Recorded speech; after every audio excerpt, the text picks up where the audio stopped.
kaikkeni teen noilla sukelluksilla, että epä siellä kuole.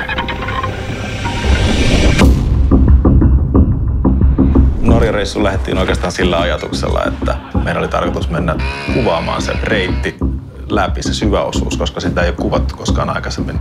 Onko sulla 2 happea? Mutta se on kotimatkaa varten. Tai jos tulee joku hätä. Ihan hyvillä fiiliksillä oltiin lähdössä liikenteeseen.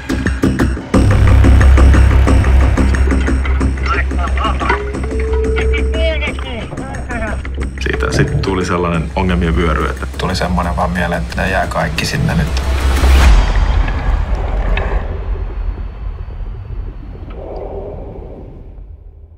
Kaksi suomalaismiestä on kuollut sukellusonnettomuudessa Pohjois-Norjassa. We couldn't even access that part of the cave. This really is just too dangerous. It's not worth to risk your own lives. Me koetaan, että se on meidän homma mennä hakemaan pojat kotiin. Eihän meille ole jätetty muuta vaihtoehtoa. Ei haluaisi enää kokea mitään vastaavaa. Se oli taas sellainen tylsällä kirveellä olisi ottanut kättä irti. Tuli semmoinen hetki, että tiedät, että tämä menee aivan vituiksi koko homma. Jos itselle sattuu jotain, niin miten perheelle käy? Ei me vaan voida jättää niitä jätkiä sinne luolaan.